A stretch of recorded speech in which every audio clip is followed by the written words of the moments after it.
we knocked out most of their missiles. That's why you see missile attacks, but they're down to they're sputtering.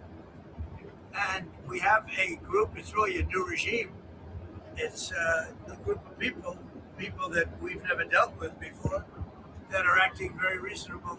It is truly regime change. Is Khamenei's son Yeah, that is crazy that he's like saying this. First off, there is no regime change in Iran. They're still over there. Like, how can you say they're firing off missiles and they're sputtering, and this is truly regime change? No, this isn't regime change.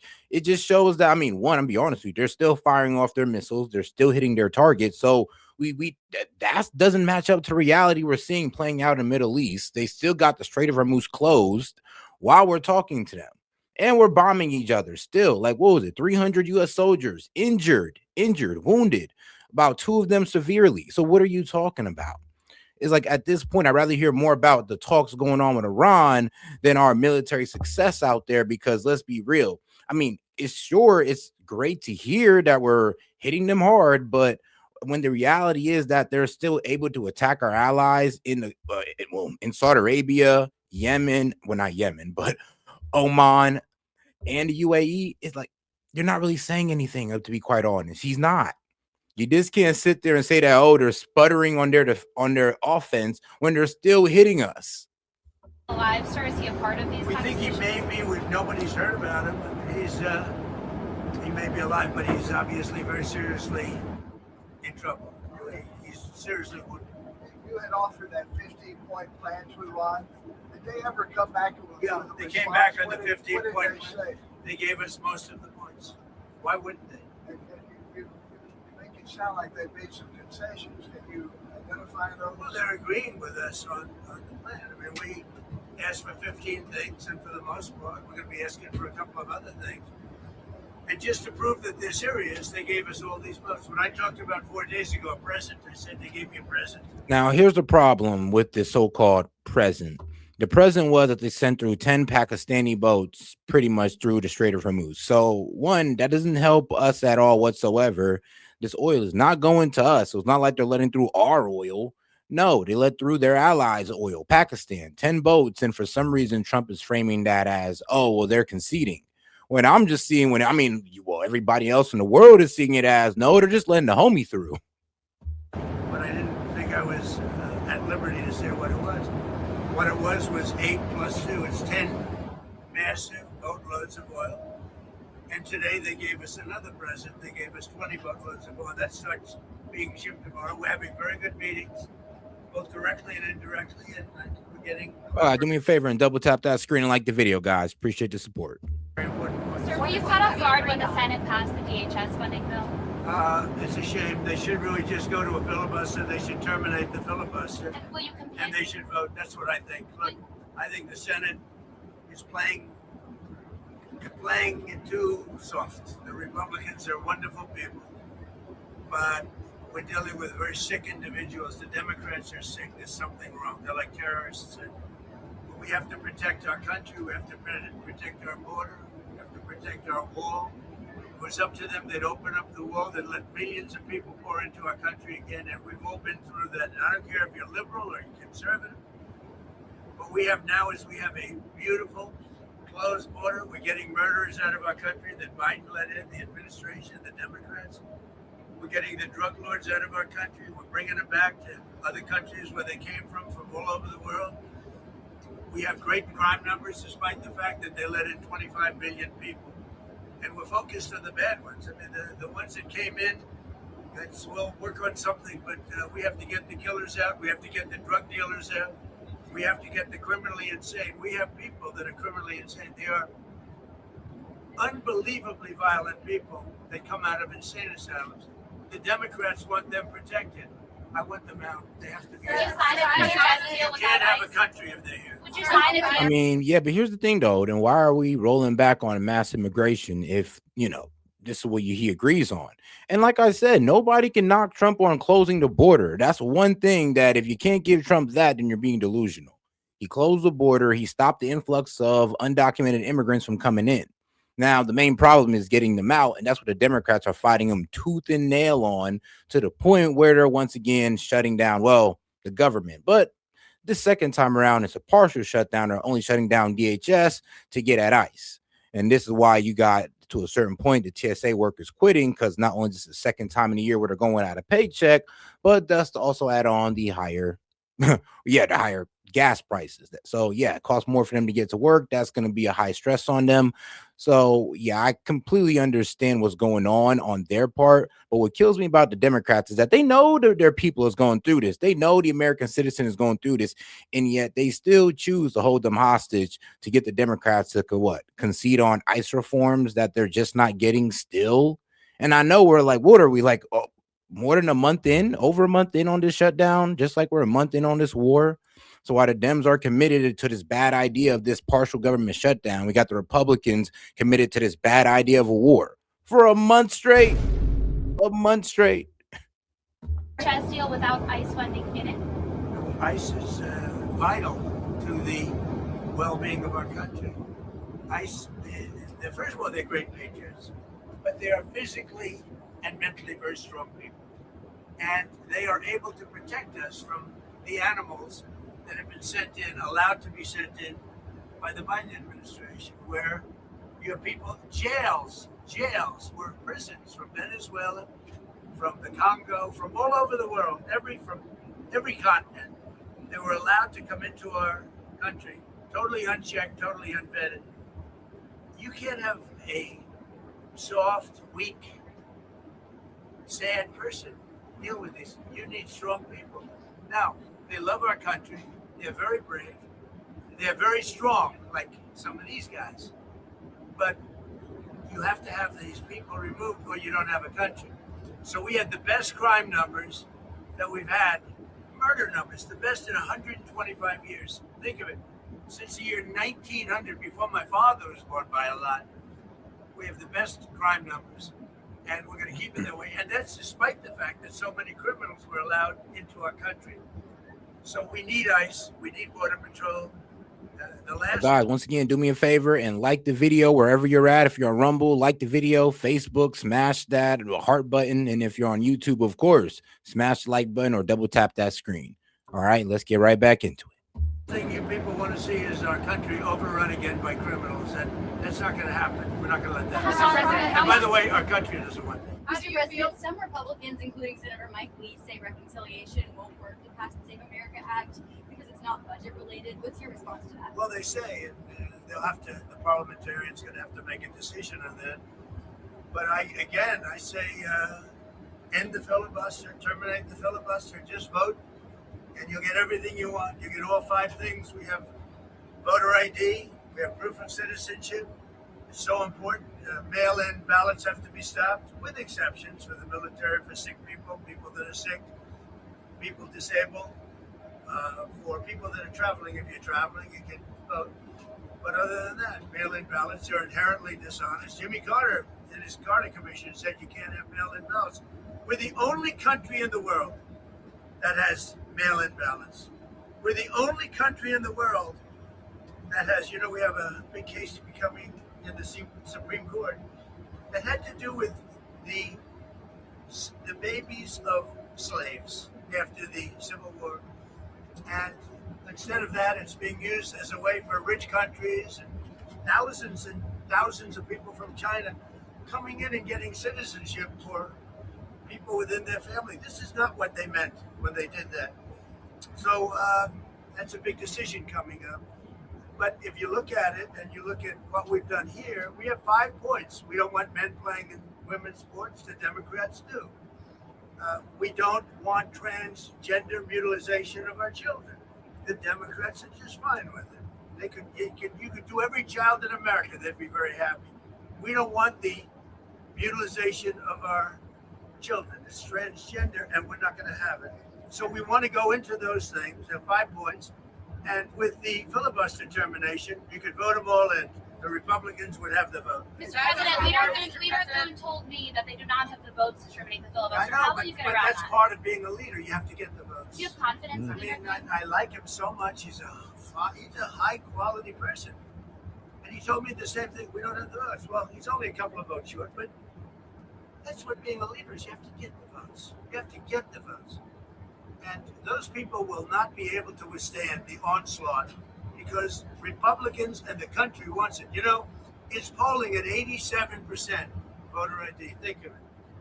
We're talking about Save America. And it's not Save Act, it's Save America Act because it's saving America. Save Act, nobody knows what it's saving. It's the Save America Act. And you have to have it. You have to have it. The Save America Act, voter ID, all of these things, proof of citizenship. It's an 87% issue with all voters, including Democrats. The only ones that don't want it are Schumer and these corrupt Democrat leaders because it will not give them the ability to cheat in an election. Look, why wouldn't you want voter ID? There's not a reason. Yeah, trust me, the arguments against voter ID are absolutely ridiculous. We should be able to go ahead and get. I'm be honest, I really don't understand the argument like against it. Like all they can sit there and do is just try to make it seem like black people are dumb and women aren't intelligent enough to go out there and update their ID and go, or to be able to go out there and prove that they're a citizen. And I mean, here's the thing, them should be okay with this as well, because if y'all want to get, if y'all want to shut Trump up about, oh, the elections are rigged, they're all rigged. All right, then bring in voter ID, make everybody have to verify they're a U.S. citizen, and then shut Trump up forever. Reason in the world you wouldn't want it except to cheat. And if they don't cheat, their policy is so bad they'll never win another election. Mr. President, on Friday you mentioned that Cuba will be next. What did you mean by that exactly? And who will be next? Cuba. Yeah, Cuba's going to be next. Cuba's going to be. In what way? Cuba's a mess. It's a failing country. And they're going to be next. Within a short period of time, it's going to fail. And we will be there to help it out. We'll be there to help our great Cuban Americans out who were thrown out of Cuba. In many cases, their family members were mutilated. I ain't gonna lie, Trump like the Jackson 5 when a country's failing. Like, when your country's failing, we'll be there. Like, come on, that's kind of fucked up every time. Like, don't worry, when your country's failing, we got you.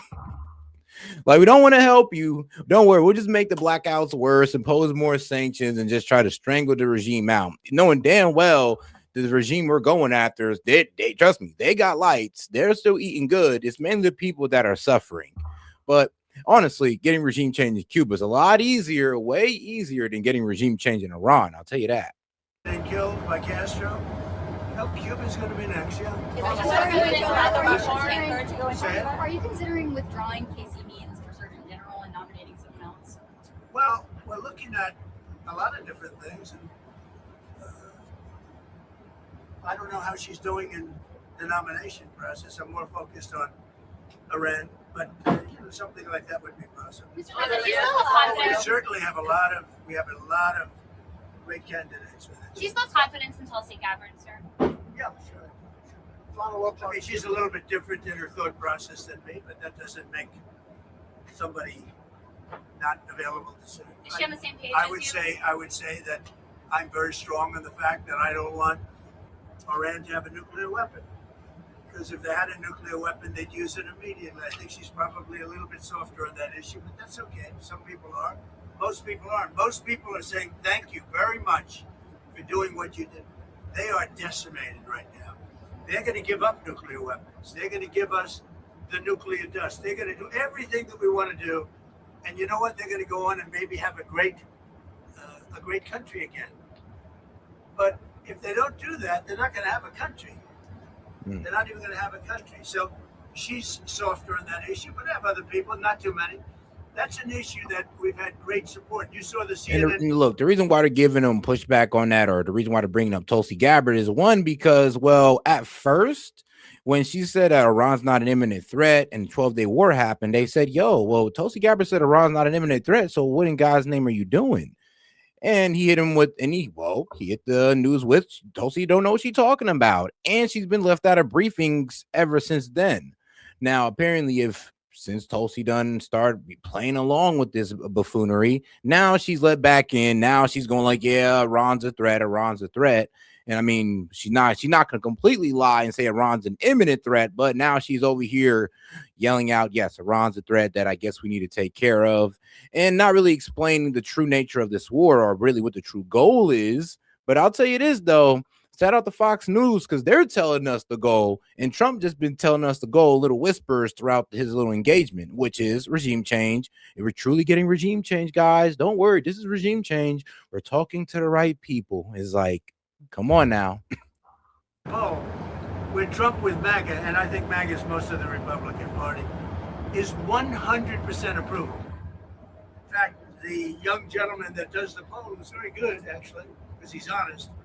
He said, I've never seen 100% before. I'm 100% in the CNN poll, which just came out. Thank you very much, everybody. One more thing on Cuba. There's a report that the U.S. is going to let a Russian oil tanker go to Cuba. Is that true? Well, we have a tanker out there. We don't mind having somebody get a boatload because they have to survive. So that report is true as far as you know? Well, I would say, I told them, if a country wants to send some oil into Cuba right now, I have no problem with it. Do you worry that that's helps Whether it's Russia. I mean, it does help Vladimir Putin fuel his little war machine and his bombing of Ukraine. Yeah, it helps him.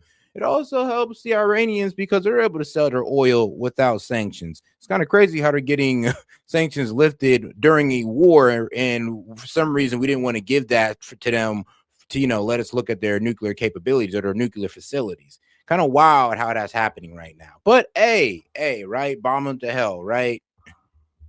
Do you worry that helps Vladimir Putin, though? Doesn't help him. He loses one boatload of oil. That's all it is. It's fine. If he wants to do that, and if other countries want to do it, it doesn't bother me much. It's not going to have an impact. Cuba's finished. They have a bad regime. They have very bad and corrupt leadership. And whether or not they get a boat of oil, it's not going to matter.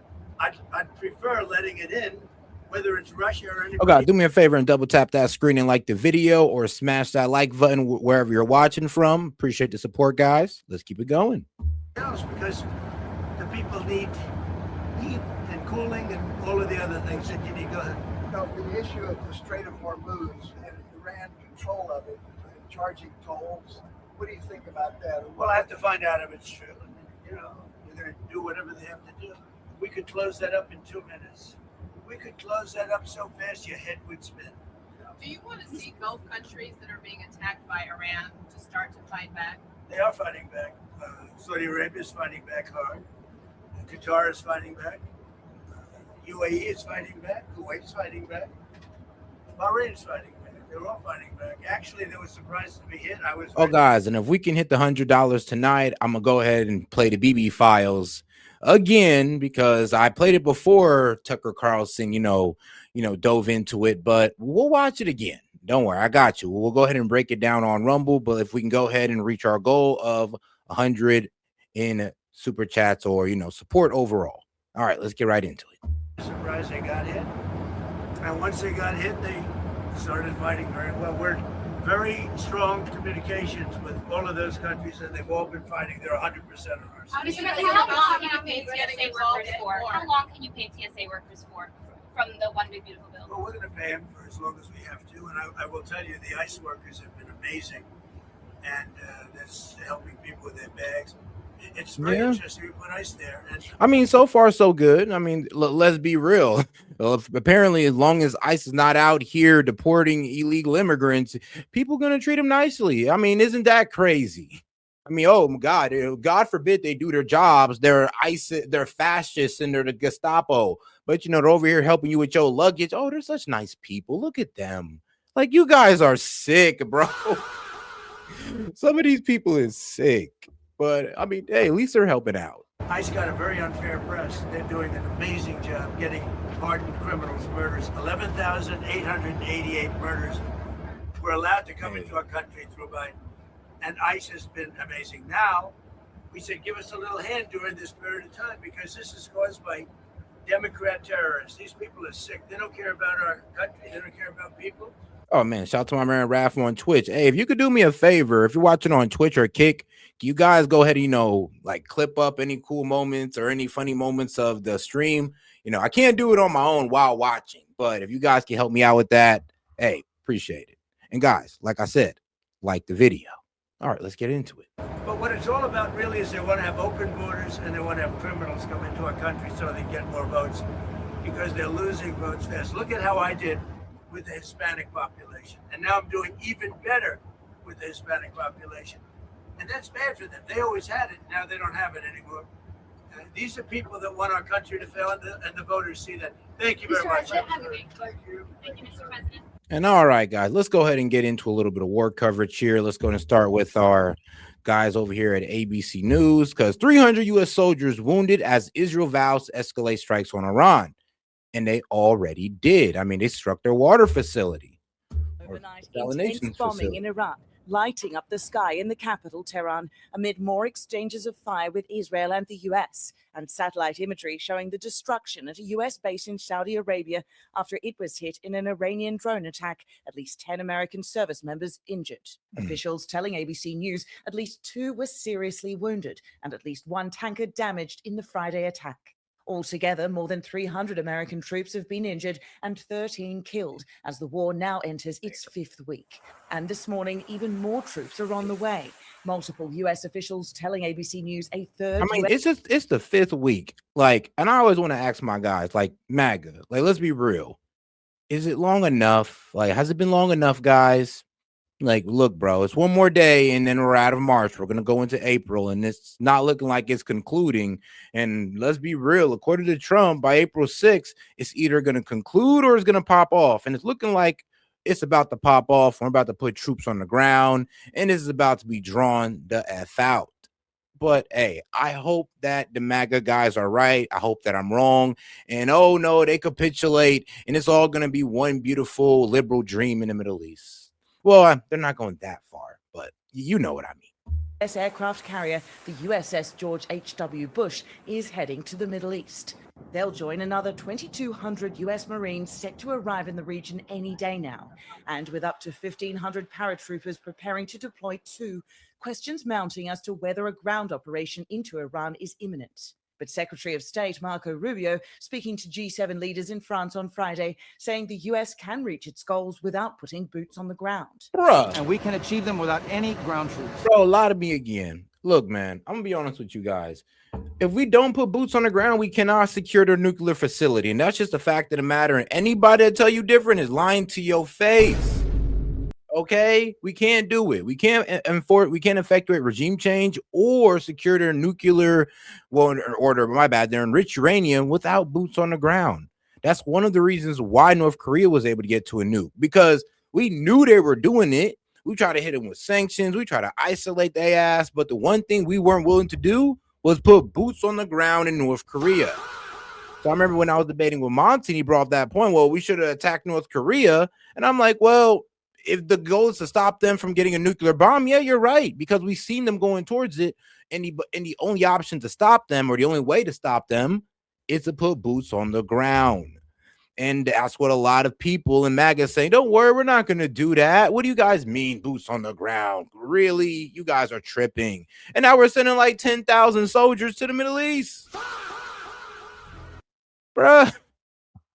Without any. Just hours later, President Trump speaking at a Saudi-backed investment conference, calling himself a peacemaker, praising the U.S.-Israeli operation and saying the U.S. is now, quote, just going after targets in Iran. We have another 3,554 targets left, and that'll be done pretty quickly. And then we, at some point, we're going to have to determine what we do.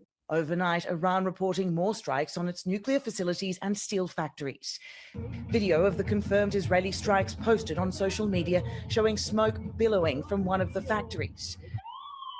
Just hours later, Iran launching a fresh wave. Oh, guys, make sure to double tap that screen. And guys, make sure to let me know what you guys think in the comments. That's a good way to, push engagement on the videos, to like, subscribe, interact in the chat. Let's keep it going.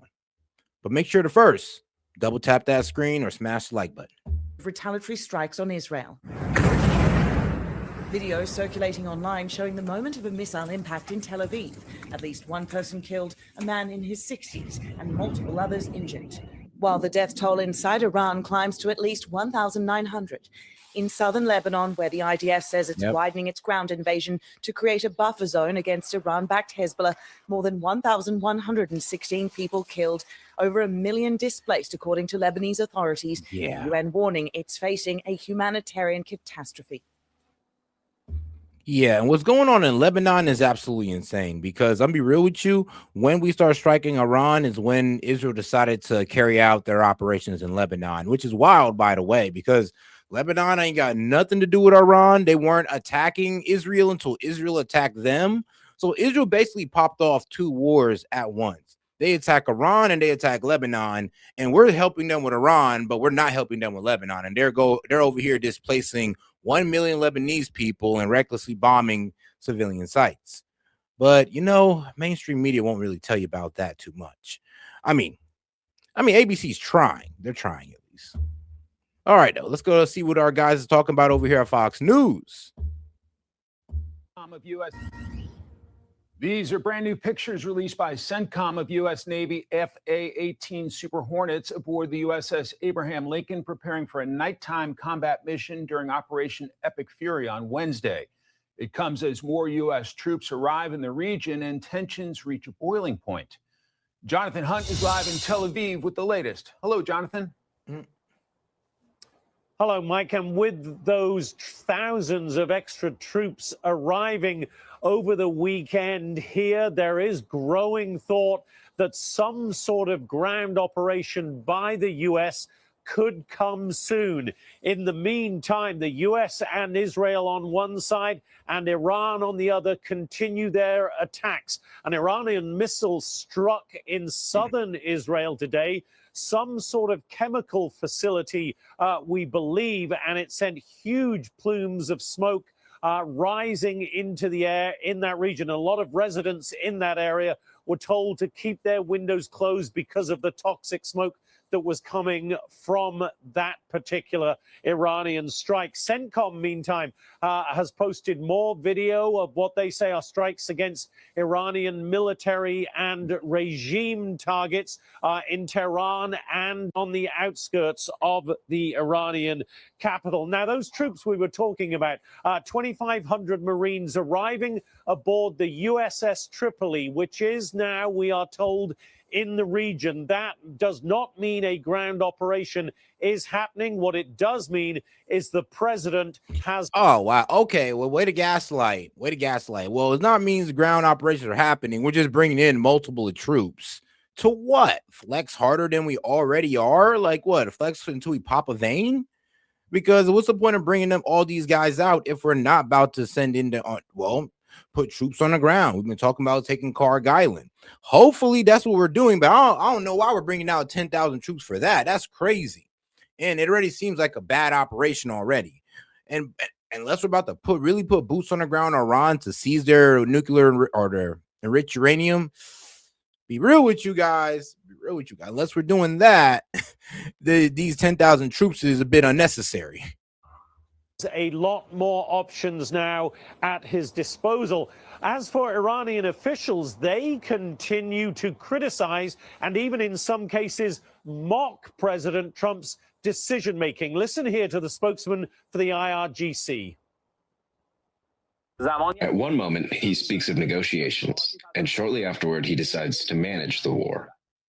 This unbalanced and deceitful individual has inflicted extensive damage on the people of the United States, Europe, and countries around the world, especially the countries of West Asia. And the Speaker of the Iranian Parliament also mocked President Trump today. I'm not sure why we're showing that video now. That was supposed to be at the top. That's the attack in southern Israel that I was talking about at the top. But back to the... And like I said, if you didn't know, you can look this up right now. Pakistan says it will host U.S.-Iran talks, while Iran warns U.S. ground troops would be set on fire. Oh, all right, man, my bad. I didn't read that last part last time. But all right, on Sunday, it says Pakistan announced it will soon host talks between the United States and Iran, though it will remain unclear whether the discussions would be direct or indirect. So Pakistan has emerged as a key mediator for the month-long war, leveraging relatively good ties with both Washington and Tehran to facilitate dialogue between the two sides. Yeah, this is true. This is true. Iranian Parliament Speaker Mohammed Bagherd dismissed the talks as a cover after 2,500 U.S. Marines trained in amphibious landings across the my bad. Yeah, amphibious landings arrived in the Middle East, warning Iranian forces were waiting to push their regional partners. Well, damn, push the regional partners forever. Oh, wow. Okay, then.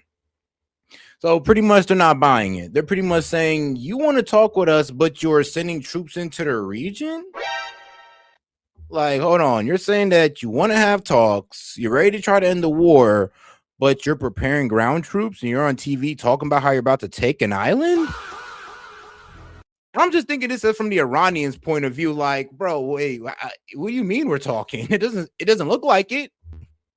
Iranian speaker. He talked today on X about the president, and he again mocked what the president is doing in this war. He said the American goal appears to now be opening the Strait of Hormuz, which he pointed out was open before the U.S. and Israel started their bombing campaign. Mike? Jonathan Hunt, live in Tel Aviv. We will head back to you if there's breaking developments. Jonathan, thanks very much. Let's bring in Congressman Rick Crawford of the great state of Arkansas, also the chairman of the House Intelligence Committee. Mr. Chairman, welcome. Thanks. So we've got Marines heading to the region, 82nd Airborne heading to the region. What is your assessment of where we are in this military operation against the Iranian regime? Well, the president has demonstrated a heck of a lot of backbone here where other presidents wouldn't. I mean, in my lifetime, we've seen Iran has been a pervasive threat since 1979. We've been at war for 47 years with Iran. And this is really, we've been at war. Man, shut your lying ass up, bro. We've been at war for 47 years with Iran. Please tell me when war was declared against Iran. You want to let me know? Yeah, you can't. This is like that, bro. This is that war propaganda where we've been in war for 47 years. No, we haven't. Or we'd have been in a running conflict that we can point to for 47 years. I mean, bro, it's just now where we're deciding to put boots on the ground in Iran. Like, we're just now deciding to do that. Back in the day, it was really just through proxy. But this is insane. We've been in war for 47 years. With Iran? No. They've been in power for 47 years, sure, but we ain't been at war with them. This is really the first president, and no disrespect to President Reagan, because I served under him in the military and had, very much respect for him. He took some initiative back in 1988, which was absolutely necessary. Oh, guys, and if you have any question, comment, jokes, or disagreements you want me to read out loud and engage with, try to super chat it in for me, or you can send it on Venmo. Let's go ahead and reach the goal because I do want to watch the BB files. I may just have to only watch it on maybe like Kick or Rumbles. Maybe Twitch. They might let me get away with it a little bit. You never know. But, hey, we'll see. But if we can hit the goal, we can go ahead and watch the BB files, which I've been played before, but I guess we got to do it again. But didn't finish the job. And as a result, the Iranians continued to foment hegemony in the region, continue to act out on American targets, and so on. So this president has demonstrated it's over, and he's taken control. Now, you see the strikes that you're showing on the air right now demonstrate the level of precision and the thousands of targets that have been taken out as a result of this leadership. So I don't think Iran and their propagandists are in any position to be mocking the United States, and I would advise that they don't do that. In fact, if they asked my opinion, I would say you probably want to sit down and negotiate a deal, because this is not going to end well for you. I want to play. Bruv, I mean, I'm be real with you. You're right and you're wrong at the same time. Because we put boots on the ground in Iran, it's not going to end well for us. We'll win, but at what cost? And will you be able to sit there and look at all those American families in the face and be like, yep, this was the best choice ever? And then we'll be able to sit there and be like, well, can you tell us how this benefited America? They won't be able to tell you that, by the way. Like, bro, they can't even tell you now and after. They won't be able to tell you after. And that's the sad reality of this. Shoot, they couldn't even make the argument back in the day for why it was necessary to attack Iran. And every other president done said no before, but for some reason we got our man Trump over here saying yes. And I mean, I guess he's about to learn why all the other presidents said no. Oh, guys, let's not forget to double tap that screen and like the video, guys, or smash the like button on the horizontal side. Rumble, make sure to smash that like button as well. Appreciate the support, guys. Clip from retired Navy Captain Brent Sadler, and I'll get you to react to it, sir. And what trip? Sure. Down in here in the Straits of Hormuz, you've got several small islands that the the previous regime, the Shah, actually took from UAE that control access from the Persian Gulf side to the Straits. This is one potential target of the Marines for insertion, and maybe even the Army forces to flow in afterwards. It's about building confidence that any threat will be dealt with. The Marines provide a lot of options, to include riding on the ships and providing point defense as the ships go through that strait as well. What do you expect the mission will be of the Marines and the 82nd Airborne there in the region? Or is it providing flexibility to the commander-in-chief? I think this provides a heck of a lot of options to the president, no question about it. And if you think about what the Marines do, they respond quickly. They can do a variety of things, but they are basically there as the initial responder based on the president's orders, if and when that becomes necessary. And they have about a 15-day window during which they operate and provide a complete complement of options to the president. And then we have the larger sustained force coming in behind potentially if that's necessary, indicated like the 82nd Airborne as an example, as a quick response force as well. So again, what this does is provide the president with more options, and it should send a pretty clear message to the Iranians that this is not the time to be mocking and tempting fate. 30 seconds, sir. Are you confident the United States can leave Iran in a much better place soon? Absolutely. This is right now rests in the hands of what's left of the Iranian leadership, which has been pretty well decimated and caused some pretty bad decision making over the course of the last month. But certainly this can end well if the Iranian people have the ability to rise up and take control of their country and see that they can engage in self-determination on their own terms. House Intelligence Chairman Rick Crawford, grateful for your doing time already? today, sir. Thanks very much. I mean, that's a wild part about it. Like I said, it's the delusion that, oh, we know what's best. Once again, this is that nation building, we know what's best mentality for the Iranian people. And I'm gonna be honest with you, bro, they elected this guy, not the Ayatollah, but the president, the government. They have elections in there. They chose this government, bro. Actually, they rejected the Shah that we put in for this government right here. So if anybody's going to choose the fate of the Iranian people, let it be them, because for some reason we always think it can be us. You bet. Thank you. All right. Be sure to like and subscribe for all the Fox News latest. Let's go to more wild coverage by our guys over there at Fox News. Here it is. Let's see. Pompeo, he says this is not a time to pull back. U.S. and Israel are making. I mean, bro, and this is what I said when I was trying to argue. It looks like they're going for regime change, even though they try to say, no, said that's not what they're doing. I mean, well, why is every Fox News pundit pointing towards that? Why is even Trump now talking about regime change? Because it sounds like the objective might have been always regime change, except it just didn't come as easily as they like it. Gains in Iran, including a strike on Iran's nuclear facilities by Israel just late yesterday. This comes as an Iranian retaliatory missile attack on a military base in Saudi Arabia injured at least 12 Americans, 2 of them seriously hurt. Our Fox News senior correspondent Mike Tobin is live in Tel Aviv with the latest on all of this. Hi, Mike. And Aisha, the president says Iran is decimated. Secretary of State Marco Rubio says the regime is weak and getting weaker. Still, what Iran has the ability to do is fire missiles into Israel, and they do that every day. Today, a couple of missiles got through the air defenses and struck a collective farm outside of Jerusalem. The initial reports came in of a single missile strike. And what I want to show you behind me here is one crater behind me. And there's an excavator working right now. There's a second big crater here. So clearly we had 2 missile impacts. Witnesses say there were one after the other.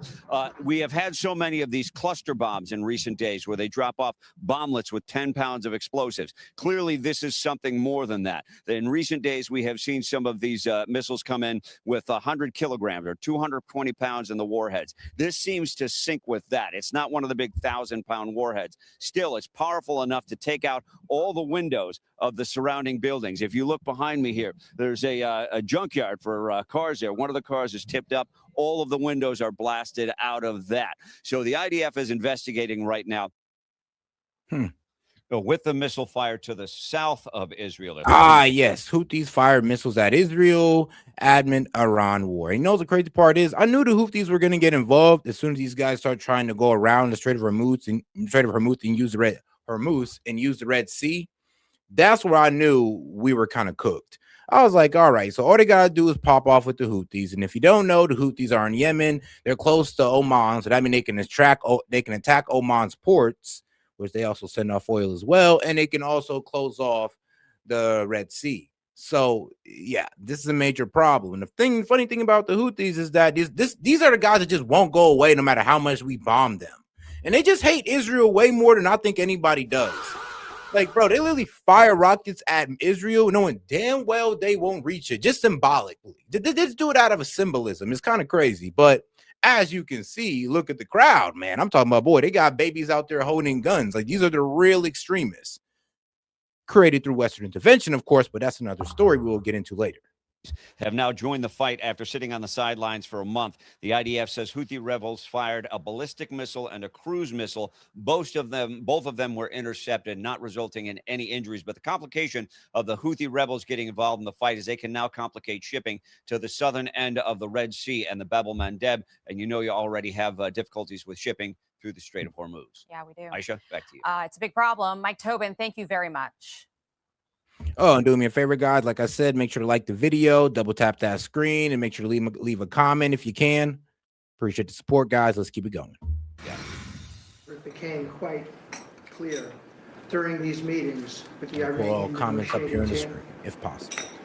that we could not make a deal that fulfilled your objectives of the following: no enrichment whatsoever. We heard. And that's the problem. Yeah. When it comes to the no enrichment whatsoever, we all knew the Iranians weren't going to agree to that. Like, they agreed to, bro, even with the JCPOA, they wasn't agreeing to that. We said 3.6% enrichment, and that's cool. Like I said, the goalpost was moved, and even Joe Kent's called it out. He said, look, it went from Iran won't have a bomb to Iran can enrich. And at that point, you're pretty much saying that, all right, man, you're trying to take away, well, a right that they kind of do have. They do have a right to enrich. They are part of the nuclear proliferation treaty, like Israel, but who cares about that? It's all about Iran right now. They possessed enough 60% enriched material, 460 kilograms, to make 11 atomic bombs.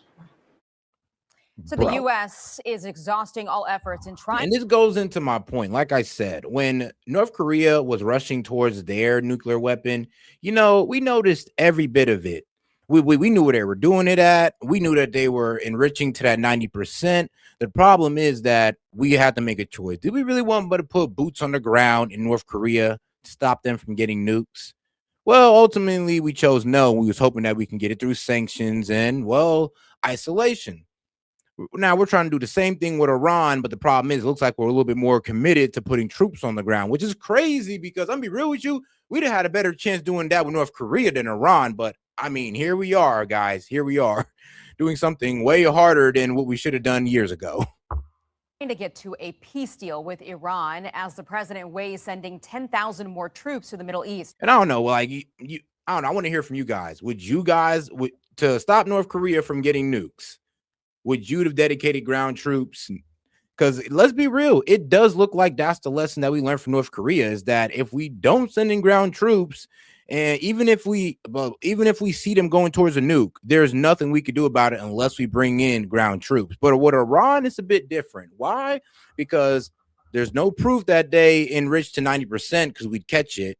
And then even if they enriched to 90%, we'd catch the entire process as well. That can also be monitored. And the only decision we'd have is, well, if we want to stop them, we're going to have to put boots on the ground because it won't be done through airstrikes.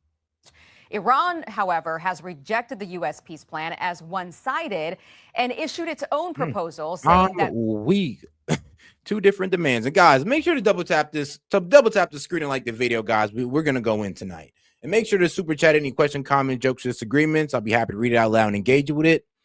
But let's see here. U.S. demands dismantling of Iran's nuclear facilities. Most likely not getting that. Zero nuclear enrichment. Most likely not getting that. Missile constraints. I mean, let's be real. Due to the way things are going now and the past with Libya and other guys, they're not doing that. Strait of Hormuz freed and safe patches. They could do that one. I mean, they'll be willing to do that. And end Iran's support for proxies. Yeah, they're not doing that because they actually believe in the cause of those proxies, especially Hamas and Hezbollah and the Houthis for some reason. Okay, Iran's demands. Guaranteed no further attacks. I mean, maybe we can do that. Full sanction relief. I mean, we do. I'll be real with you. We're partially doing that now. War compensation. Ain't no goddamn way. New payments. New payment system for the Strait of Hormuz. What you trying to pay through Bitcoin or something? Like, what does that mean? And I mean, I'm kind of scared of what it means. Removal of regional U.S. bases. Yeah, hell no. That's not happening. But we'll see. We'll see if we can get some concessions here.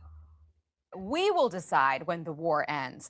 For more, let's bring in Fox News contributor and former Secretary of State Mike Pompeo, who knows a lot about how Iran works and operates. Secretary, thank you so much for joining me. Yeah, just be with you this. I want to start with this peace proposal. Iran has obviously rejected the White